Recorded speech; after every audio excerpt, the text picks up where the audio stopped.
السلام عليكم ورحمة الله وبركاته. إن الحمد لله نحمده ونستعينه ونستغفره ونعوذ بالله من شرور أنفسنا ومن سيئات أعمالنا. من يهده الله فلا مضل له ومن يضلل فلا هادي له، وأشهد أن لا إله إلا الله وحده لا شريك له، وأشهد أن محمدا عبده ورسوله.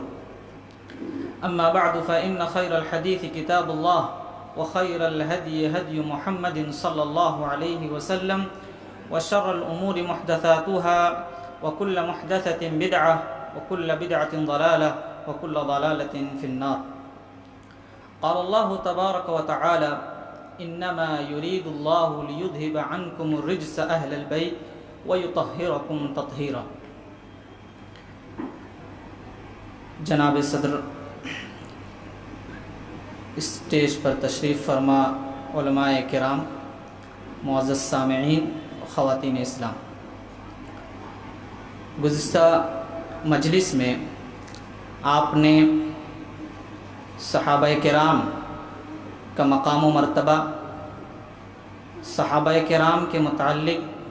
ہمارا عقیدہ کیا ہے، صحابہ کرام نے دین کی نشر و اشاعت کے لیے جو قربانیاں پیش کی ہیں اسے آپ نے جانا. اسی جماعت میں سے، انہی ہستیوں میں سے کچھ لوگ ایسے تھے، کچھ صحابہ ایسے تھے جو نبی صلی اللہ علیہ وسلم کے قرابت دار تھے، نبی صلی اللہ علیہ وسلم کے رشتہ دار تھے. آج کے اس مختصر سے مجلس میں، مختصر سے اس عنوان کے تحت مجھے خطاب کرنے کا موقع ملا ہے. چونکہ عام طور سے اہل بیت کے حوالے سے یہ شکایتیں، یہ اعتراضات اہل سنت والجماعت پر آئے دن کیے جاتے ہیں کہ اہل سنت کے یہاں اہل بیت کا چرچا نہیں ہوتا، اہل سنت اہل بیت کے فضائل کو بیان نہیں کرتے. حالانکہ یہ انتہائی جھوٹی بات ہے، بلکہ حقیقت یہ ہے کہ اہل بیت سے محبت ہمارے عقیدے کا جز ہے. اہل بیت سے محبت، اہل بیت کی تعظیم، اہل بیت کی توقیر ہماری دعوت کا حصہ ہے. حضرات، اسلام نے اہل بیت کے مقام و مرتبے کو کافی بلند فرمایا ہے، اور ہمیں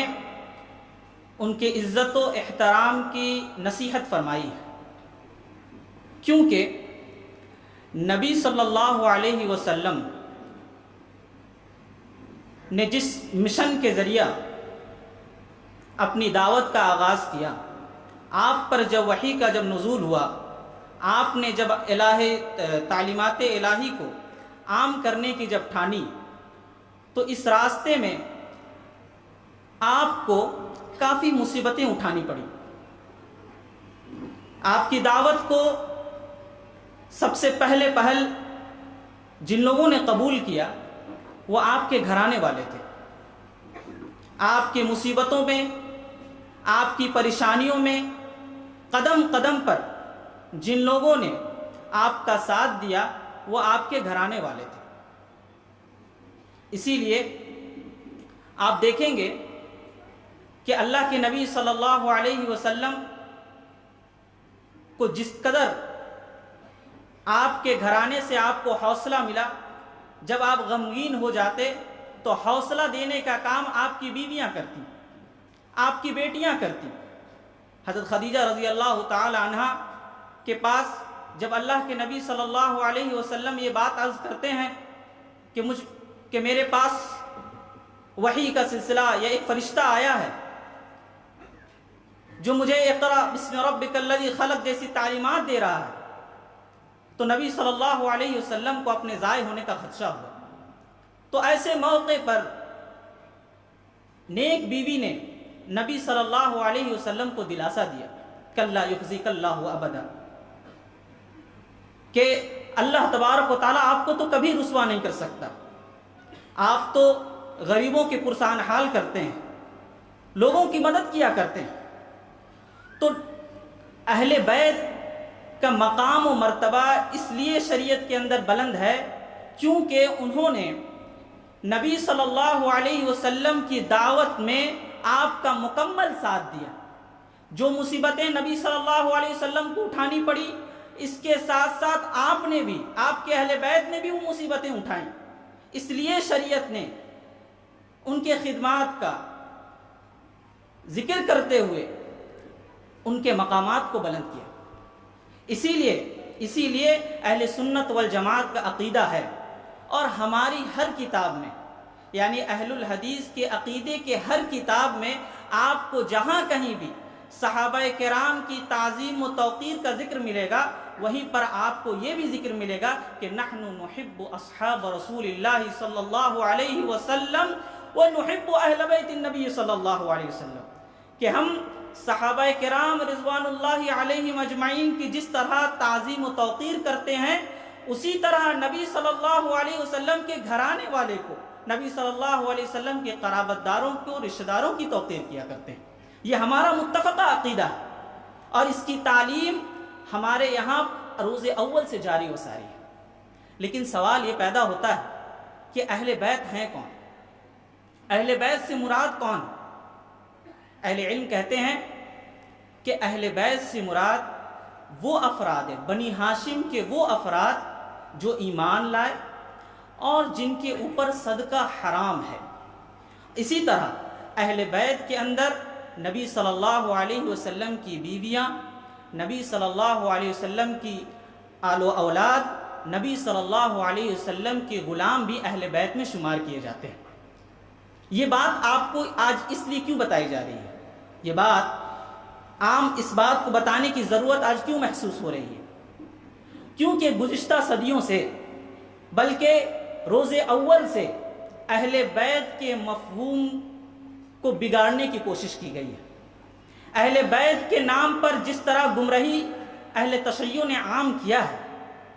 یا اہل بیت کے مفہوم کو جس طرح تنگ کرنے کی کوشش کی گئی ہے، اس لیے ضرورت محسوس ہوئی کہ اہل بیت کا جو حقیقی معنی ہے، اہل بیت کا جو حقیقی مفہوم ہے، وہ آپ کے سامنے بتایا جائے. آپ نے سن رکھا ہوگا کہ اہل بیت سے بہت سارے، اہل تشیع ہی نہیں بلکہ بعض سنی مسلمان بھی یہ سمجھتے ہیں کہ اہل بیت سے مراد پنجتن پاک ہے. آپ نے ممبر و محراب میں یا دیواروں میں یا کافی جگہ آپ نے یہ چیزیں دیکھی ہوں گی کہ پنجتن پاک کیا ہے؟ کہ اللہ کے نبی صلی اللہ علیہ وسلم، حضرت علی، حضرت فاطمہ، حضرت حسن و حسین رضوان اللہ علیہم اجمعین، یہ تمام کے تمام ہی صرف اہل بیت ہیں. جبکہ قرآن ہمیں کیا تعلیم دیتا ہے؟ قرآن ہمیں کیا بتاتا ہے؟ کیا اہل بیت صرف پنجتن پاک ہیں؟ قرآن نے ہمیں کیا تعلیم دیا؟ قرآن نے ہمیں تعلیم دیا انما یرید اللہ لیذھب عنکم الرجس اہل البیت ویطہرکم تطہیرا، کہ اے اہل بیت، یعنی اے نبی صلی اللہ علیہ وسلم کی ازواج مطہرات، اللہ آپ کے بارے میں چاہتا ہے، اللہ آپ کو پاک و صاف کرنا چاہتا ہے. قرآن نے اہل بیت کا لفظ، اہل بیت کا معنی ازواج مطہرات کے لیے، نبی صلی اللہ علیہ وسلم کی بیویوں کے لیے منتخب فرمایا. جس آیت کی تلاوت آپ کے سامنے کی گئی، اگر آپ اس سے پہلے کی آیت پڑھیں گے، اللہ تبارک و تعالی ارشاد فرماتا ہے وَقَرْنَ فِي بُيُوتِكُنَّ وَلَا تَبَرَّجْنَ تَبَرُّجَ الْجَاهِلِيَّةِ الْأُولَى وَأَقِمْنَ الصَّلَاةَ وَآتِينَ الزَّكَاةَ وَأَطِعْنَ اللَّهَ وَرَسُولَهُ إِنَّمَا يُرِيدُ اللَّهُ لِيُذْهِبَ عَنْكُمُ الرِّجْسَ أَهْلَ الْبَيْتِ وَيُطَهِّرَكُمْ تَطْهِيرًا، کہ اے نبی صلی اللہ علیہ وسلم کی بیویاں، آپ گھر کو لازم پکڑیں، اپنی زینت کا اظہار نہ کریں، نماز قائم کریں، زکوٰۃ دیں، اور اللہ اس کے رسول کی اطاعت کریں، کیونکہ اللہ تبارک و تعالیٰ چاہتا ہے کہ آپ کو اللہ تبارک و تعالیٰ پاک و صاف کرنا چاہتا ہے. اس آیت میں اہل بیت سے جو اللہ رب العالمین نے مراد لیا ہے، قرآن جو ہمیں جو بات اس اہل بیت کے متعلق جس چیز کی وضاحت کرتی ہے، وہ ازواج مطہرات ہے. اہل تشیع یا بعض جو اہل تشیع کے رنگ میں رنگے بعض سنی مسلمان، کچھ حدیثوں کا حوالہ دیتے ہیں کہ نہیں، اصل تو اہل بیت پنجتن پاک ہی ہیں۔ اس سلسلے میں کیا فرماتے ہیں، ایک آیت ہے، اللہ تبارک و تعالیٰ نے فرمایا فمن حاجك من بعد ما جاءك من العلم فقل تعالوا ندعو ابناءنا وابناءكم ونساءنا ونساءكم وانفسنا وانفسكم ثم نبتهل فنجعل لعنة الله على الكاذبين۔ یہ آیت اس وقت نازل ہوئی جب نجران سے عیسائیوں کا وفد نبی صلی اللہ علیہ وسلم کے پاس آیا تھا، اور نبی صلی اللہ علیہ وسلم سے عیسیٰ علیہ السلام کی الوہیت، عیسیٰ علیہ السلام کے اللہ کے بیٹے ہونے کے بارے میں نبی صلی اللہ علیہ وسلم سے جھگڑ رہے۔ تو اللہ رب العالمین نے یہ آیت نازل فرمائی کہ یہ لوگ جو آپ سے مناقشہ کر رہے ہیں، یہ جو لوگ آپ سے لڑ رہے ہیں، آپ انہیں کہیں کہ چلو آؤ ہم مباہلہ کر لیتے ہیں، ہم بھی اپنے بچوں کو بلاتے ہیں، ہم بھی اپنی عورتوں کو جمع کرتے ہیں، تم بھی اپنی عورتوں کو جمع کرو، ہم خود جمع ہوتے ہیں اور سب مل کر کے اللہ رب العالمین سے یہ دعا کریں گے کہ اللہ رب العالمین ہم میں سے جو جھوٹا ہے اس پر لعنت ہو۔ اللہ کے نبی صلی اللہ علیہ وسلم نے حضرت علی کو بلایا، حضرت فاطمہ کو بلایا، حضرت حسن اور حسین کو بلایا اور فرمایا کہ یہ میرے اہل بیت ہیں، اور انہیں مباہلہ کی دعوت دی۔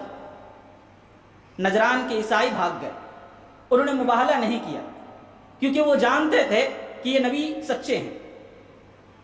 اگر ہم ان کے چنگل میں پھنس گئے تو ان کی بد دعا کے سب سے پہلے ہم ہی مستحق ٹھہریں گے اور ہم ہی نیست و نابود ہو جائیں گے، لہٰذا انہوں نے مباہلہ نہیں کیا۔ تو اہل تشیع کہتے ہیں کہ یہاں پر اہل بیت سے اللہ کے نبی صلی اللہ علیہ وسلم نے چند مخصوص افرادی کو لیا۔ اسی طرح آپ نے ایک حدیث سن رکھا ہوگا جو عام طور سے جسے عام کرنے کی کوشش کی جاتی ہے کہ اللہ کے نبی صلی اللہ علیہ وسلم نے کسی موقع کے تحت چادر پھیلائی، حضرت حسن، حضرت حسین، حضرت علی، حضرت فاطمہ کو بلایا اور فرمایا اللہم ہؤلاء اہل بیتی، کہ یہ میرے گھرانے والے ہیں۔ یہ حدیث صحیح ہے، یہ حدیث جو آپ کے سامنے پڑھی گئی، بتائی گئی، یہ حدیث صحیح ہے کہ ہاں یہ اہل بیت ہیں، لیکن استدلال غلط ہے۔ اس بات کو سمجھنے کی ضرورت ہے کہ بسا اوقات بات صحیح ہوتی ہے لیکن اس سے جو مطلب نکالا جاتا ہے، اس سے جو معنی کشید کیا جاتا ہے وہ غلط ہوتا ہے۔ وہی چیز یہاں پر ہے، ہم اس بات کا انکار نہیں کرتے، اہل سنت والجماعت اس بات کا انکار نہیں کرتے کہ حضرت علی اہل بیت میں سے نہیں، حضرت فاطمہ اہل بیت میں سے نہیں، حضرت حسن حسین اہل بیت میں سے نہیں، لیکن پہلے یہ تو بتائیں اس حدیث سے آپ کو کیسے پتا چلا،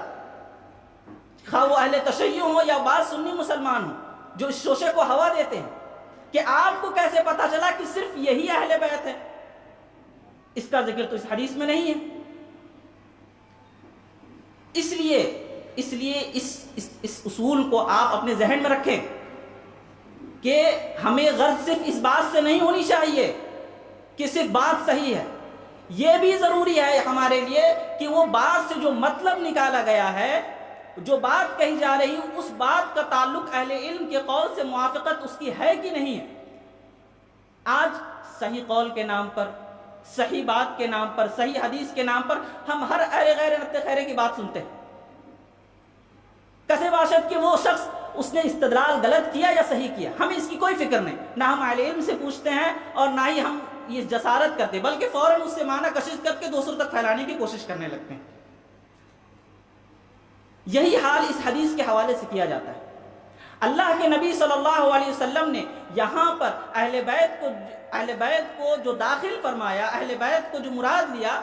اس کے متعلق اہل سنت والجماعت کہتے ہیں، اہل علم کا کہنا ہے کہ دیکھیں قرآن سے ہمیں یہ پتا چلا کہ اہل بیت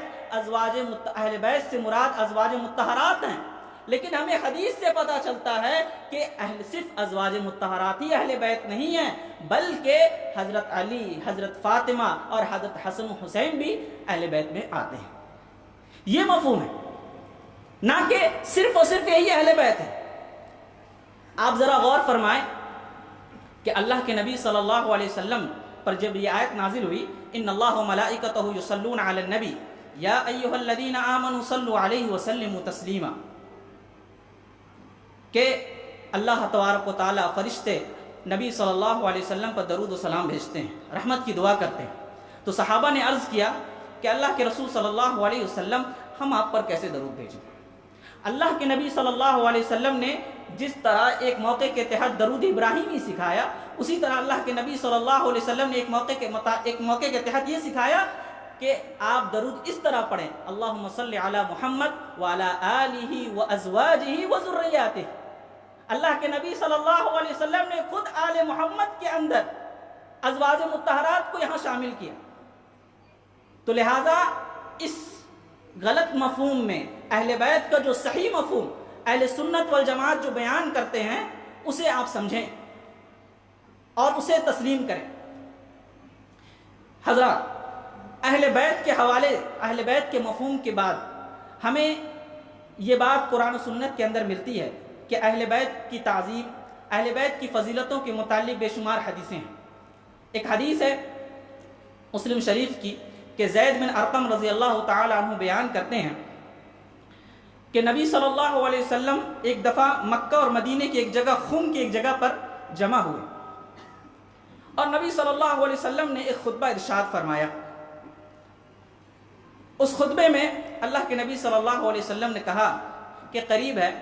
یعنی میرے موت کی گھڑی قریب ہے، میرا دنیا سے جانا، میرے دنیا سے کوچ کرنے کا وقت قریب ہے۔ ایسے موقع پر اے صحابہ کی جماعت، میں آپ کو دو چیزوں کی نصیحت کرتا ہوں، میں آپ کے درمیان دو چیزیں چھوڑے جا رہا ہوں۔ انی تارک فیکم ثقلین، کتاب اللہ فیہ الہدی والنور واہل بیتی، اذکرکم اللہ فی اہل بیتی، اذکرکم اللہ فی اہل بیتی، اذکرکم اللہ فی اہل بیتی، کہ میں تم پر کتاب اللہ چھوڑ کے جا رہا ہوں جس کے اندر ہدایت ہے، نور ہے، اور کتاب اللہ کے اندر سنت شامل ہے، حدیثیں شامل ہیں، اور اپنے اہل بیت کو، اپنے گھرانے والوں کو چھوڑ کر جا رہا ہوں۔ انہیں یاد رکھنا، ان کی تعظیم کرنا، انہیں ایذا نہ پہنچانا، انہیں تکلیف نہ دینا۔ یہ حدیث کو صحابہ کرام نے کس طرح سمجھا، یہ ہمیں سیکھنے کی ضرورت ہے یا جاننے کی ضرورت ہے۔ عام طور سے اس حدیث کا حوالہ دے کر سنیوں کو ورغلایا جاتا ہے کہ سنی اہل بیت کی توقیر نہیں کرتے۔ آپ ذرا غور فرمائیں کہ حضرت ابو بکر صدیق رضی اللہ تعالی عنہ کا اہل بیت کے ساتھ کس طرح کا عمل تھا، یعنی جس طرح صحابہ کرام نے نبی صلی اللہ علیہ وسلم کی جو وصیت قرآن و حدیث کے تحت جس طرح تھی، جس طرح اسے لازم پکڑا، اسی طرح اہل بیت کے حوالے سے آپ صلی اللہ علیہ وسلم نے جو وصیت کی تھی، صحابہ کرام نے اسے بھی لازم پکڑا۔ صحابہ کرام نے اہل بیت کی کبھی تنقیص نہیں کی۔ ابو بکر صدیق رضی اللہ تعالیٰ عنہ کے بارے میں آتا ہے کہ ابو بکر صدیق فرماتے ہیں کہ ارقبوا محمدن فی اہل بیتی، آپ اپنے زمانے خلافت میں فرمایا کرتے کہ محمد صلی اللہ علیہ وسلم اور ان کے گھرانے کا آپ خیال کیا کرو۔ بلکہ ابو بکر صدیق رضی اللہ تعالیٰ عنہ کے بارے میں یہاں تک مروی ہے کہ آپ فرماتے ہیں کہ قرابت رسول اللہ صلی اللہ علیہ وسلم احب الی ان اصل من قرابتی، کہ مجھے اپنے گھرانے سے زیادہ نبی صلی اللہ علیہ وسلم کا گھرانہ پسند ہے۔ اگر آپ کو حضرت ابوبکر صدیق رضی اللہ تعالیٰ عنہ کس طرح اہل بیت سے محبت کرتے تھے، آپ بخاری کی ذرا وہ روایت دیکھیں کہ اللہ کے حضرت ابوبکر صدیق عصر کی نماز پڑھ کر کے نکل رہے ہیں، حضرت حسن کھیل رہے ہیں، فوراً ابوبکر صدیق رضی اللہ تعالیٰ عنہ اپنے کندھے پر اٹھاتے ہیں اور انہیں اور یہ شعر پڑھتے ہیں کہ بِأَبِي شَبِيهٌ بِالنَّبِي وَلَا بِشَبِيهٍ عَلِي فَعَلِيٌّ يَضْحَكُ، کہ حضرت ابوبکر صدیق رضی اللہ عنہ نے فرمایا کہ یہ بیٹا اللہ کی قسم، میرے ماں باپ قربان ہو، یہ نبی صلی اللہ علیہ وسلم سے مشابہت رکھتا ہے، یعنی حضرت حسن کی شباہت نبی صلی اللہ علیہ وسلم کی طرح تھی، علی کی طرح نہیں، یہ علی کی شکل و صورت ان سے نہیں ملتی۔ علی رضی اللہ تعالیٰ وہی سن کر دیکھ رہے ہیں اور ہنس رہے ہیں۔ تو اس طرح صحابہ کرام کا آپس میں ایک دوسرے سے محبت تھی۔ عمر بن خطاب رضی اللہ تعالیٰ عنہ کے بارے میں آتا ہے کہ جب بیت المال میں جب مالوں کی جب تقسیم ہوتی تھی تو آپ سب سے پہلے نبی صلی اللہ علیہ وسلم کے گھرانے سے شروعات کیا کرتے تھے، بلکہ عمر فاروق رضی اللہ تعالیٰ عنہ کے بارے میں یہاں تک مروی ہے کہ آپ نے عباس رضی اللہ تعالیٰ عنہ کو ایک دفعہ مخاطب ہوتے ہوئے فرمایا کہ چچا جان، مجھے تو اپنے ابا سے زیادہ آپ کے اسلام کی مجھے فکر تھی، مجھے یہ زیادہ پسند ہے کہ میرے ابا اسلام لائیں، اس سے زیادہ مجھے یہ پسند ہے کہ آپ اسلام لے آئیں۔ تو اس طرح اذکرکم اللہ فی اہل بیتی، کہ نبی صلی اللہ علیہ وسلم کی اہل بیت کی توقیر کرنی ہے، ان کا احترام کرنا ہے، تو صحابہ کرام نے ہمیشہ ان کا احترام کیا۔ اسی طرح صحابہ کرام سے اہل بیت کے افراد کے بعض منفرد یا خصوصی احادیث مروی ہے کہ حضرت علی رضی اللہ تعالیٰ عنہ کے بارے میں اللہ کے نبی صلی اللہ علیہ وسلم نے فرمایا کہ لا يحبك الا مؤمن ولا يبغضك الا منافق، کہ علی رضی اللہ عنہ آپ سے محبت کرنے والا، لا يحبك الا مؤمن، آپ سے محبت وہی کرے گا جو مومن ہے، ولا يبغضك الا منافق، اور آپ سے بغض وہی شخص رکھ سکتا ہے جس کے دل میں نفاق ہو۔ اسی طرح حضرت فاطمہ رضی اللہ تعالیٰ عنہ کے متعلق جو خصوصی احادیث ہمیں ملتی ہیں، ان کی فضیلتوں کے متعلق اللہ کے نبی صلی اللہ علیہ وسلم نے فرمایا فاطمہ بضعۃ منی من یؤذینی من آذاہا وینصبنی من انصبہا، کہ فاطمہ صرف میری بیٹی نہیں بلکہ میرے وجود کا حصہ ہے، جو اسے تکلیف پہنچائے تو گویا اس نے مجھے تکلیف پہنچائی، جو اسے غمگین کرے گویا کہ اس نے مجھے غمگین کیا۔ اسی طرح اللہ کے نبی صلی اللہ علیہ وسلم نے حضرت حسن و حسین کے متعلق بھی خصوصی روایتیں یا خصوصی حدیثیں، خصوصی فضیلتیں بیان فرمائیں، انہما سیدہ من شباب اہل الجنہ، کہ وہ جنتوں کے سردار ہیں۔ بلکہ حضرت حسن کے متعلق تو نبی صلی اللہ علیہ وسلم نے جو پیشن گوئی کی تھی کہ ان ابنی ھذا سید لعل اللہ یصلح بین فئتین من المسلمین، کہ یہ میرا بچہ، یہ میرا بیٹا سردار ہے، کیونکہ اللہ رب العالمین اس کے ذریعہ سے آئندہ مسلمانوں کی دو جماعتوں کے درمیان صلح کرائے گا۔ یہ اللہ کے نبی صلی اللہ علیہ وسلم نے حضرت حسن کے متعلق پیشن گوئی کی تھی۔ یہ پیشن گوئی کیسے پوری ہوئی؟ جب حضرت علی رضی اللہ تعالیٰ عنہ کی خلافت ختم ہوئی، حضرت حسن رضی اللہ تعالیٰ عنہ مسند خلافت پر براجمان ہوتے ہیں۔ ایسے وقت میں مسلمان دو حصوں میں منقسم ہیں، بعض مسلمان معاویہ رضی اللہ تعالیٰ عنہ کے خلافت میں ہیں اور بعض حضرت حسن کے خلافت میں ہیں۔ حضرت حسن رضی اللہ تعالیٰ عنہ کو یہ گوارا نہیں ہوا کہ مسلمان اس طرح دو دھڑوں میں تقسیم ہو، امت مسلمہ اس طرح دو دھڑوں میں منقسم ہو۔ آپ نے اپنے حق سے تنازل اختیار فرمایا اور حضرت معاویہ رضی اللہ تعالیٰ عنہ کو دعوت صلح دی، اور اس طرح پورے کے پورے امت مسلمہ پھر سے ایک طرح یکجٹ ہو گئی۔ تو حضرات،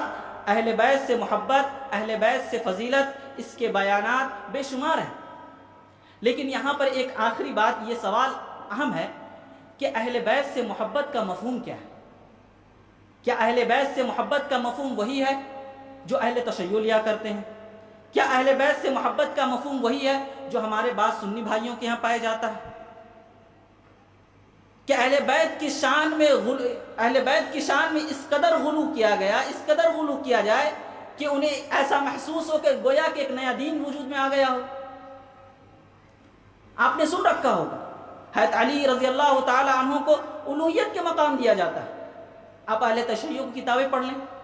بعض تو نبی صلی اللہ علیہ وسلم کے مقام کے مساوی قرار دیتے ہیں، حتیٰ کہ بعض تو نبی صلی اللہ علیہ وسلم کے علاوہ حضرت ابوبکر، حضرت ابوبکر صدیق رضی اللہ تعالی عنہ، حضرت عمر رضی اللہ تعالی عنہ کے متعلق کہتے ہیں کہ یہ تو تمام غاصب تھے۔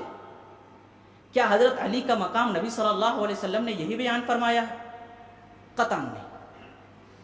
بلکہ ہمارا عقیدہ یا اہل بیت سے محبت کا مفہوم یہ ہے کہ ہم اہل بیت سے اسی طرح محبت کرتے ہیں، ہم ان کی تعظیم اسی طرح کرتے ہیں جس طرح نبی صلی اللہ علیہ وسلم نے سکھایا۔ نبی صلی اللہ علیہ وسلم نے بتایا، ہمارے عقیدے میں، ہماری محبت میں نہ افراط ہے نہ تفریط ہے، نہ ہم اہل بیت کی شان میں کوئی غلو کرتے، نہ ہی ان کو وہ مقام دیتے جو شریعت نے نہیں دیا، اور نہ ہی ہم کسی اہل بیت میں سے کسی ایک شخص کی ہم توہین کرتے ہیں۔ لہٰذا ہمارا عقیدہ ہے، اور اس عقیدے کو روز اول سے اہل سنت والجماعت نے لازم پکڑا ہے، جیسا کہ شروع میں آپ کے سامنے یہ بات گزری کہ یہ ہمارے عقیدے کا جز ہے، ہماری دعوت کا حصہ ہے کہ ہم اہل بیت سے محبت کرتے ہیں، لیکن اسی طرح جس طرح نبی صلی اللہ علیہ وسلم نے ہمیں تعلیم دی، جس طرح سلف صالحین اہل بیت سے محبت کرتے ہیں، نہ ہم ان کے شان میں غلو کرتے ہیں، نہ ہی ہم ان کی تنقیص کرتے ہیں۔ آج ضرورت ہے اس بات کی، آج ضرورت ہے اس بات کی ہم اس مفہوم کو عام کریں، کیونکہ آج کے وقت میں صرف اس بات کو بیان کرنے والے، اس بات کو شوشہ چھوڑنے والے صرف اہل تشیع نہیں رہے، بلکہ بعض سنی مسلمان بھی آج اہل تشیع کے رنگ میں رنگ کر یہ بات کہتے ہیں کہ وہ بھی اہل بیت کی تنقیص کرتے ہیں، یا اہل حدیثوں کو تانا دیتے ہیں، اہل سنت والجماعت کو تانا دیتے ہیں کہ تم اہل بیت سے محبت نہیں کرتے، تم اہل بیت کی تعظیم نہیں کرتے۔ حالانکہ حقیقت یہ ہے کہ اگر کوئی شخص تاریخ اسلام کا اگر مطالعہ کرے کہ اہل بیت کے حقیقی قدردان، اہل بیت کے حقیقی قدردان سوائے اہل سنت والجماعت کے کوئی نہیں۔ آپ پوری تاریخ کا مطالعہ کر لیں یا ان جتنے فرقوں کے حالات کا مطالعہ کر لیں، انہوں نے اہل بیت، کسی نے اہل بیت کے نام پر چند اہل بیت کے مفہوم کو تنگ کیا، یا کسی نے اہل بیت کو نام لے لے کر کے گالی دی۔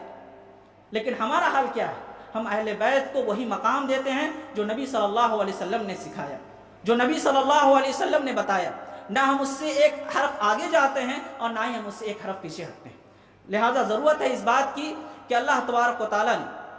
اپنے نبی صلی اللہ علیہ وسلم کے ذریعہ اہل بیت کے حوالے سے جو ہمیں وصیت کی ہے، ہم اس وصیت کو سمجھیں، ان کی توقیر کریں، ان کی تعظیم کریں، ان کے شان میں جو غلو کے مظاہر ہیں اس سے بچیں، اور اسی طرح اہل بیت کے شان میں جو تنقیص کے مظاہر ہیں اس سے بھی اجتناب برتیں۔ اخیر میں اللہ رب العالمین سے دعا ہے الہ العالمین ہمیں کہنے اور سننے سے زیادہ اہل بیت کی توقیر اور تعظیم کرنے کی توفیق عنایت فرما، آمین۔ وآخر دعوانا الحمدللہ رب العالمین، والسلام علیکم ورحمۃ اللہ وبرکاتہ۔